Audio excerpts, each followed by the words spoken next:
The last thing I ever expected to hear from the child I carried for 9 months, delivered alone in a blizzard, and then raised with every ounce of love I had left, was, "If you really loved me, you would just disappear." I blinked twice, felt my lungs flatten, and in the silence that followed, the perfect mother I had been for 23 years died on the spot. It was a death of expectation, a silent implosion of everything I thought I was.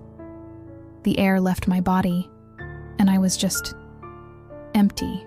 Stick around, because what I did next shocked every single person at that wedding, and it started with 5 words.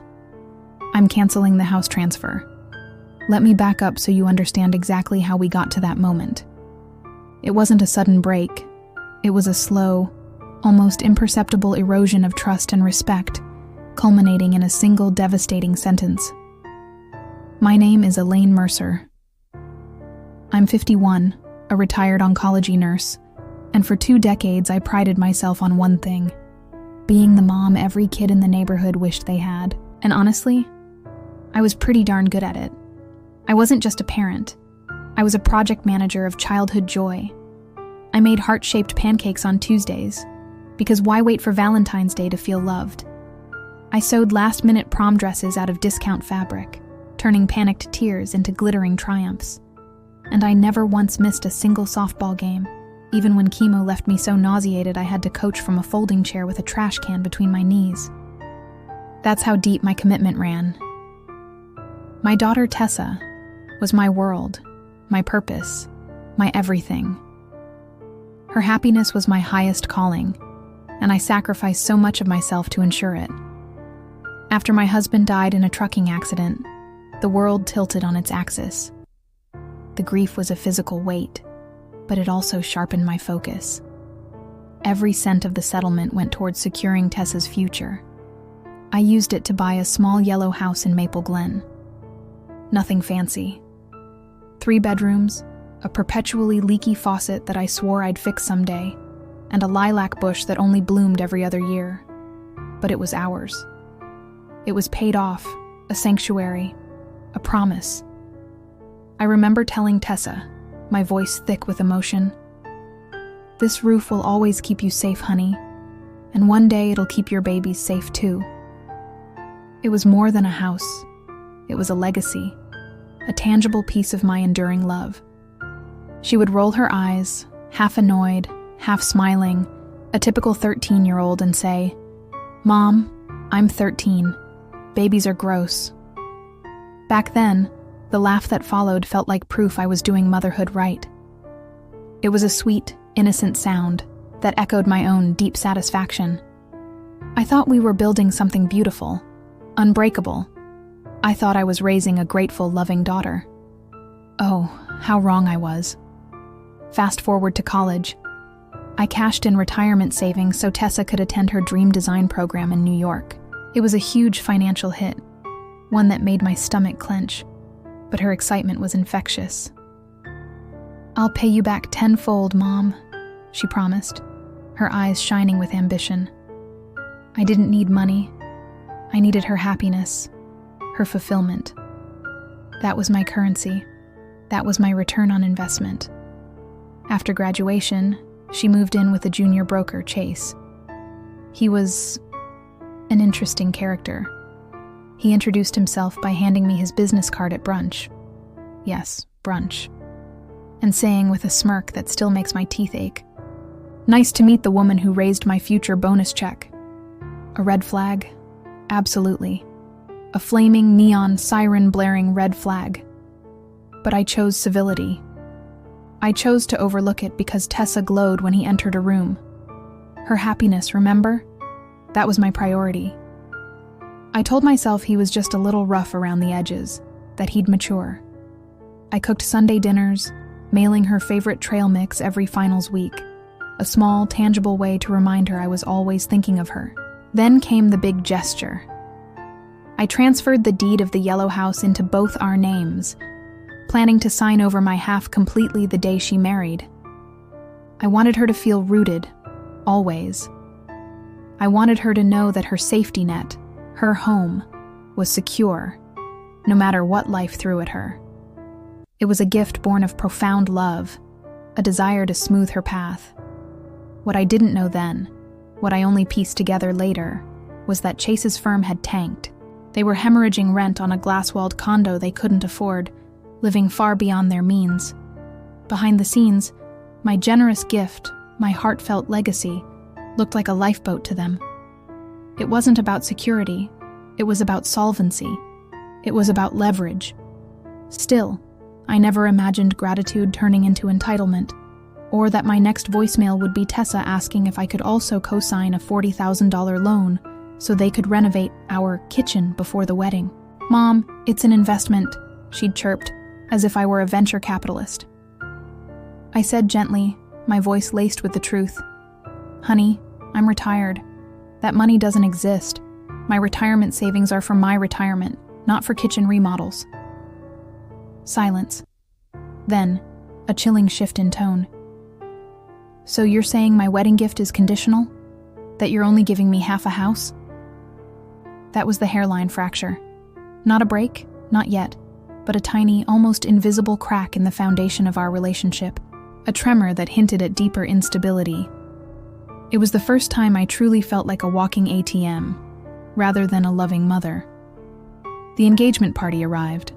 I wore a modest navy dress, baked the lemon bars Tessa loved, the ones she used to beg for, and arrived early to help set up fairy lights. I tried to ignore the gnawing feeling that something was off, that the air between us felt thinner than usual. I told myself it was pre-wedding stress, that I was overthinking things. Halfway through the evening, Chase raised a champagne toast. He clinked his glass, a predatory gleam in his eye. "To family, those who support you, and those you leave behind." He stared straight at me, a thinly veiled barb disguised as a celebratory sentiment. Guests clapped awkwardly. I pretended the cheap bubbly caused the burn in my throat, but it was pure acid. It was a public dismissal, a deliberate humiliation, and Tessa just smiled. Later, Tessa cornered me near the cake table, her voice low and insistent. "Mom, you could refinance the house, take cash out. It's practically free money. Everyone does it."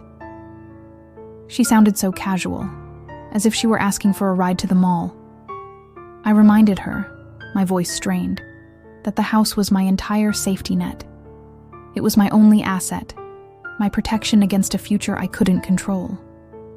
She rolled her eyes, a gesture that used to be endearing, but now felt dismissive. "You're being dramatic. You'll live forever." She even laughed, a light, airy sound that didn't quite reach her eyes. I laughed too, but it felt like swallowing tacks, each spike a reminder of how far apart we'd drifted. How could she be so blind to my vulnerability, so cavalier with my security? Still, I showed up the next weekend with hand-picked peonies for the rehearsal bouquet. I'd spent hours at the farmer's market, selecting the perfect blush pinks, imagining her delight. She took them, barely glancing, and sighed. Pink clashes with my palette. She then set them on the porch, where they wilted in the brutal July heat, a silent testament to my efforts being ignored, dismissed. My heart wilted right alongside them. I told myself, wedding nerves. Every bride gets tunnel vision. She's just stressed. I clung to these excuses like a life raft, desperately trying to keep my image of her intact. But the requests kept coming, each one more audacious than the last. Upgrade the honeymoon suite, front the photographer's final payment, buy the open bar package for +1s neither of us had met. It was a relentless assault on my resources, both financial and emotional, when I finally found the courage to say, "Honey, I'm stretched thin. I can't keep doing this." She fired back, her voice sharper than I'd ever heard it. "Then maybe you shouldn't have offered to help if you couldn't follow through." That night, I stared at the ceiling fan until sunrise, its slow, rhythmic hum mocking my sleeplessness. I wondered where my sweet, freckled shadow of a girl had gone. The child who once clung to my hand, who thought I could fix anything, had been replaced by a stranger a stranger who saw me not as her mother, but as a resource to be exploited. And the realization was a cold, hard knot in my stomach. 1 week before the wedding, she asked me to meet her at the venue, an overpriced barn with Edison bulbs and a neon "Austil Death" sign. I assumed she needed help folding programs, maybe arranging flowers. I arrived, still holding on to a sliver of hope that we could connect, that my daughter was still in there somewhere. Instead, she and Chase greeted me with a 2-page contract. Not a conversation, not a plea, but a formal document. A loan agreement for $50,000, interest-free, payable back only when convenient. My hands trembled as I took it, the legal jargon blurring before my eyes. This wasn't a request. It was a demand, couched in the language of obligation. I folded the pages carefully, my heart hammering against my ribs, a frantic drumbeat of disbelief and pain. I love you endlessly, Tessa, you know that. But I can't sign this. This is my future you're asking me to gamble away. Chase scoffed, a sneer twisting his lips. Classic guilt trip. Always the victim, aren't we, Elaine? Tessa's cheeks blotched red, not with shame, but with fury. You're embarrassing me in front of the coordinator. Mom, this is supposed to be our day. I whispered, my voice barely audible, trying to appeal to the sensible part of her I remembered. We can't buy a life we haven't earned, honey. That kind of foundation crumbles. That's when she looked me dead in the eye, her gaze cold and devoid of any warmth, and spoke the sentence that cleaved our future in two. If you really loved me, you would just disappear. I didn't scream. I didn't cry. The tears were frozen somewhere deep inside me. There was just a profound, echoing silence. I simply slid the unsigned papers across the rustic table, the smooth wood feeling cold beneath my fingers. I turned, walked out to my 10-year-old Civic, a car that suddenly felt like a symbol of my sensible, unglamorous life, and sat there until my breathing evened. Until the shock began to wear off, replaced by a steely resolve. Then I drove straight to the county clerk's office. My hands were steady on the wheel, my mind clear. I requested a revocation form for the property deed. It was a mundane, bureaucratic act, yet it felt monumental. People assume revenge is loud, screaming, plates shattered, dramatic confrontations. But the most powerful kind is quiet, legal, and utterly irreversible. It's the kind that changes the very ground beneath their feet, without a single raised voice. Here's what I did. It wasn't about anger anymore. It was about self-preservation. It was about drawing a line in the sand, a boundary that should have been there all along. First, I emailed my estate attorney. My message was short, concise, and devoid of emotion. Draft a deed correction. Remove Tessa's name from the yellow house effective immediately. She never paid a dime. No compensation owed. It was a cold, hard fact, legally irrefutable.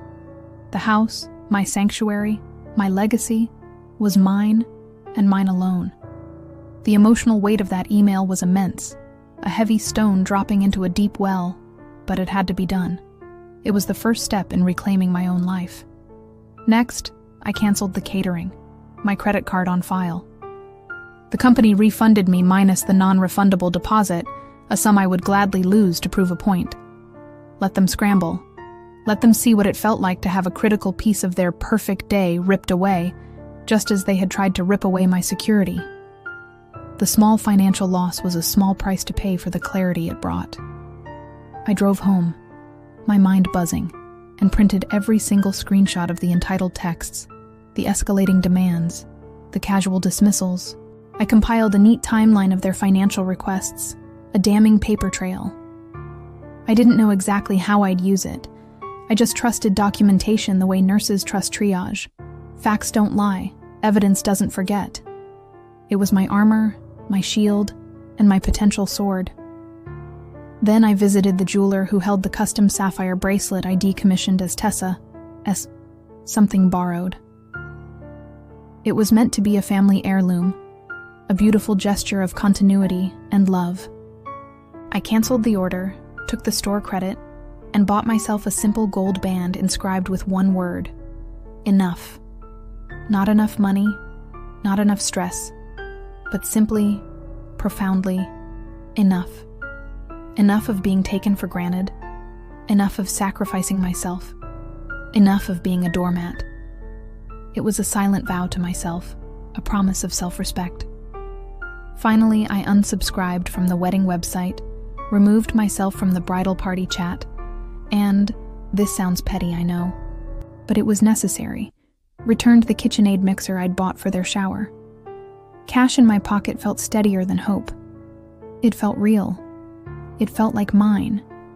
And in that moment, that was all I needed. Wedding morning. My phone buzzed nonstop. Mother of the bride missing, venue in chaos. Call me. This is urgent. Tessa is freaking out.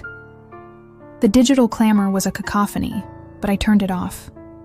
I needed quiet. I brewed a cup of chamomile tea, its gentle steam, a stark contrast to the storm raging in my daughter's world. I sat on my porch swing, listening to neighborhood kids argue over sidewalk chalk, a wonderfully mundane, peaceful sound. Peace felt foreign and fantastic, a luxury I hadn't realized I'd been denied for so long. At 11:58 a.m., 2 minutes before the processional was due to begin, Chase called from the coordinator's phone. His voice was tight, frantic. Elaine, get here now. They're short a parent contract signature for the bar. The caterers won't serve without it. I sipped my chamomile, letting the warmth spread through me. My voice was calm, steady, a quiet force. I'm retired from signing things that aren't in my best interest, Chase. You two made that abundantly clear. Click. I hung up. No anger, no drama, just a decisive end to the conversation. By noon, social media exploded. Cater fail. Dry wedding.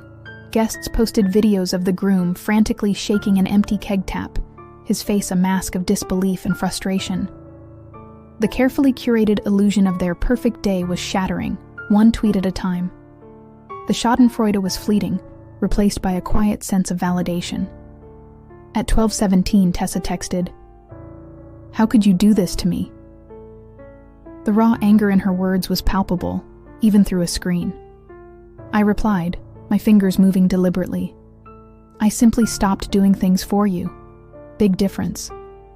And then, with a deep breath, I attached the deed revocation letter and hit send. It was the final, undeniable proof of my decision. The legal weight of it was undeniable.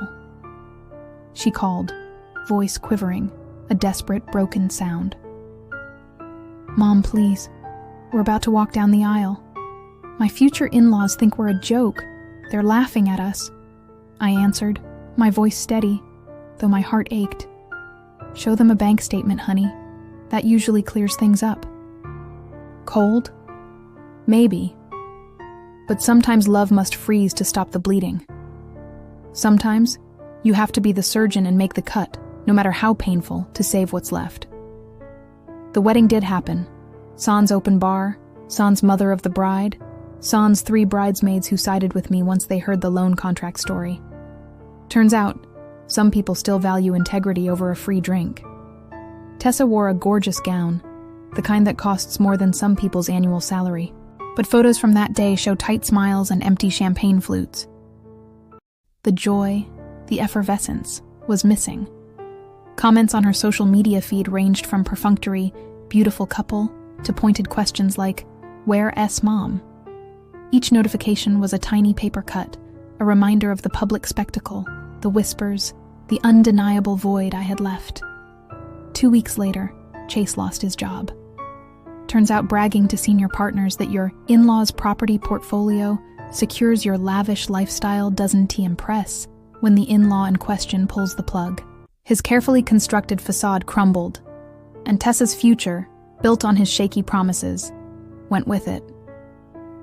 They moved into a basement studio apartment in a less fashionable part of town, far from their glass-walled condo, Tessa works retail now, selling clothes she probably used to buy without a second thought. She texts me sometimes. "I miss your soup." A small, plaintive echo of a past life. I reply, "Recipes are online." Short, polite, the way you'd speak to a distant coworker. A kindness, yes, but a kindness with clear, unyielding boundaries. Do I ache? Every night. I mourn the girl who used to tuck her tiny feet under my sweater on the sofa, the one who drew me crayon pictures of us as queens. That ache is real, a phantom limb of a relationship that once was. But grief is not the same as regret. I grieve the loss, but I don't regret my decision.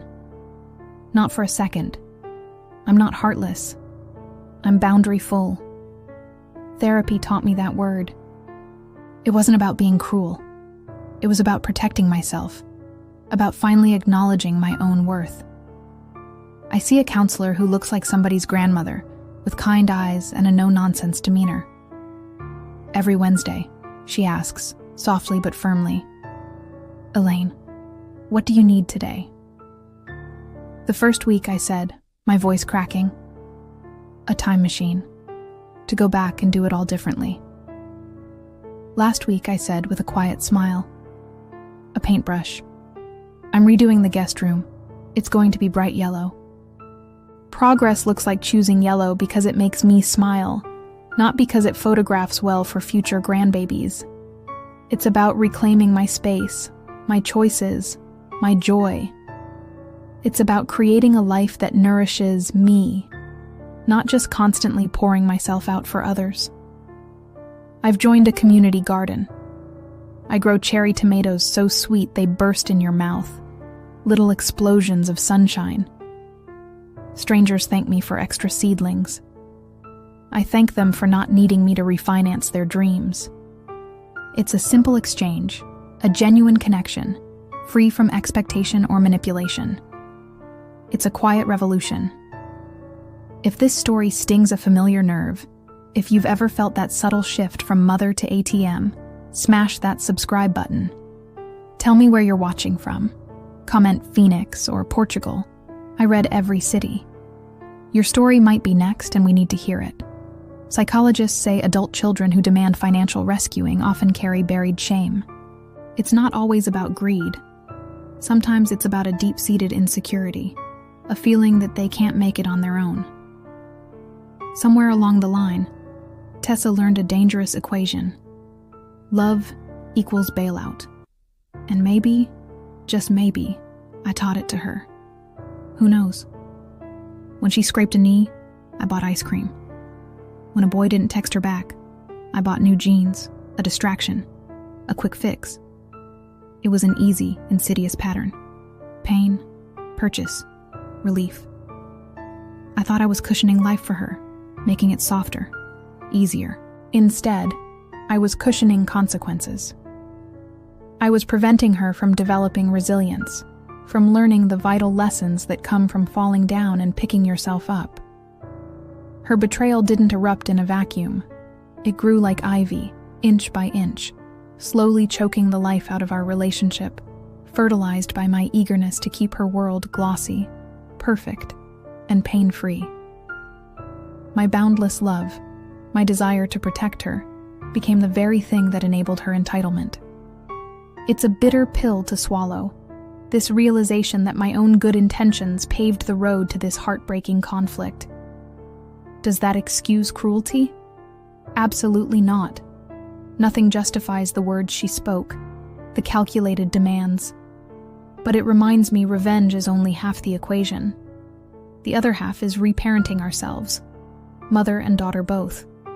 For me, it's about learning to love myself enough to set boundaries. For her, it's about learning to stand on her own 2 feet, without a financial safety net I stitched together. Google it. Seriously, go look. 63% of parents over 60 still financially support their adult children. Think about that for a second. Of that group, a staggering 41% jeopardize their own retirement, their own golden years, for kids who should be self-sufficient. I was weeks away from joining those stats. One signature on that $50,000 loan agreement, and I'd have handed over the only asset keeping me off Medicaid if cancer ever returns. My health, my future, my independence, all on the line for a kitchen renovation. It's a terrifying thought, how close I came to sacrificing everything for someone who didn't even see me.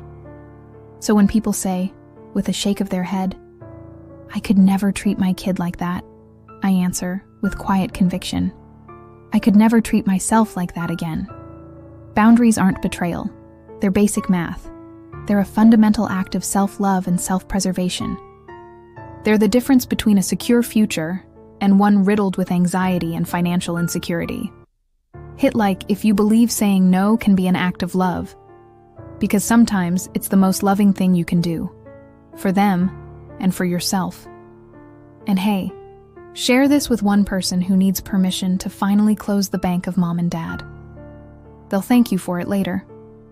Tessa and Chase relocated to a cheaper county, a less glamorous address. They're still together, trying to rebuild, I suppose. She DM'd me last month. We're expecting. My pulse raced. For joy, for fear, for all the complex, swirling emotions of a grandmother who might never truly be a grandmother in the traditional sense. For all the things I won't do, the roles I won't play, the patterns I won't repeat. I mailed a short reply. Wishing you both health and wisdom. No registry links, no hint at cribs, no offers of financial assistance. Just kindness without cash. That's the new currency in our relationship. It's a difficult boundary to maintain, but it's essential for my peace. I sleep 8 hours most nights now. I eat my vegetables, not just because they're good for me, but because I'm finally prioritizing my own well-being. I've booked a solo train trip across the Pacific Northwest, something my married self, my mother self, always postponed, always put off for someday. Well, someday is now. I still keep the gold band that says, enough. I twist it around my finger when tempted to send money, when a pang of guilt or longing hits me, and the word brings me home. It reminds me of the promise I made to myself, the boundary I drew. It grounds me. Listen up, because these are hard-won truths, forged in the fires of heartbreak and resilience. 1. Love and loans must live in separate rooms. Mixing them is like mixing oil and water. It creates a messy, unsustainable emulsion. Keep your financial decisions separate from your emotional ones. 2. A deed in your name is a seatbelt for your future self. It's not selfish. It's smart. It's protection. It's your security, your autonomy. Don't hand it over lightly. 3. Kids learn more from what you fund than what you say. Your actions, especially your financial actions, speak far louder than any lecture. If you constantly bail them out, you teach them they don't need to be responsible. 4. Guilt is a terrible financial advisor. It will lead you down paths of regret and resentment. Make decisions from a place of wisdom, not emotional manipulation. 5. Sometimes the greatest gift is letting them trip, because pavement teaches faster than cushion. Allowing them to experience consequences, to fail and learn, is crucial for their growth and resilience. It's tough love, but it's vital love. And for those of you on the other side, the adult children, hear this. 1. Your parents are humans with retirement numbers, not just cheerleaders with wallets. They have their own dreams, their own financial anxieties, their own futures to secure. Respect that. 2. Gratitude expressed only in emoji doesn't pay property tax. Real appreciation is shown through actions, through respect, and through taking responsibility for your own life. 3. If you demand disappearance, don't act shocked when they vanish. Words have power. Threats have consequences. When you push someone away, they might just leave. 4. Independence tastes sweeter than the most expensive wedding champagne. Trust me, I've now tried both. Earning your own way, building your own life, is far more fulfilling than relying on someone else's generosity. 5. Repair is always an option. Acknowledge, apologize, advance differently. It's never too late to take responsibility, to offer a genuine apology, and to work towards a healthier, more respectful relationship. Therapists predict timelines like weather: possible, prepare, carry umbrella. It's not a guarantee, but it's not impossible either. I'm open. I picture meeting in a neutral cafe, maybe ordering Tessa's favorite lemon cake, a small gesture of remembrance, of shared history. She'd look at me, truly look at me, and say, with genuine understanding, "Mom, I get it now. I finally understand." And I'd say, my voice thick with emotion, "I'm proud you do, honey. I'm so proud." But I'm also at peace if that scene never films. Love sometimes means releasing the camera roll, letting go of the perfect ending you envisioned, and accepting the reality of what is. It means finding peace in the present, not clinging to a past that can't be retrieved or a future that might never materialize. Either way, my door is no longer a revolving line of credit. It's a door, with a welcome mat that reads, "Respect goes both ways." And that for me is enough. That is my peace. Comment below. Have you ever had to cut off a family member to save yourself? How did it turn out? Your story might help someone else hit the brakes before they sign a contract they can't afford, before they lose themselves entirely. Share your wisdom. Being the perfect mother nearly killed the imperfect human inside me. It was a role I played so fiercely, so relentlessly, that I almost lost myself in the performance. Perfection was the mask. Resentment was the mouth behind it, slowly, silently eating away at me. I thought sacrifice made me worthy. Turns out balance makes me real. It makes me whole. It makes me human. So if my story shows up in your algorithm tonight, let it be a reminder. Love yourself at least as fiercely as you love your children. Because when the music stops, when the applause dies down, you're the one left holding the bill, the house, the heart. Make sure you've got enough left for yourself. I didn't tell this for sympathy. I told it for solidarity. For every single person out there who has ever felt like they were giving too much, that their love was being mistaken for a blank check. Somewhere, a retired dad is cashing out a 401k to fund a destination wedding, his own future hanging in the balance. And somewhere a daughter is typing, "If you loved me," before deleting it, then pressing send anyway, convinced her parents will always be there to catch her. Let my quiet revenge be your loud permission to say, "I love you, but no." To choose yourself, to protect your peace, to safeguard your future. It's not selfish, it's survival. The yellow house is still mine. It's still small, still has that leaky faucet, but it's mine. The lilac bloomed this spring, the first time in 7 years. Its fragrance was intoxicating, a symbol of renewed life, of resilience. I clipped a sprig, set it in a mason jar, and placed it on the counter, next to the unopened envelope from the wedding photographer containing last chance prints.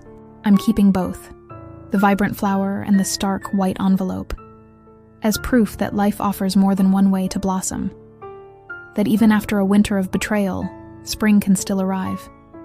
Subscribe if you want part 2 after Tessa's baby arrives. Will I be a grandma or a ghost? Will I find a way to navigate this new, complex chapter? Time will write. I'll read. Until then, protect your peace, guard your assets, and remember, the greatest motherly love sometimes sounds like the word goodbye.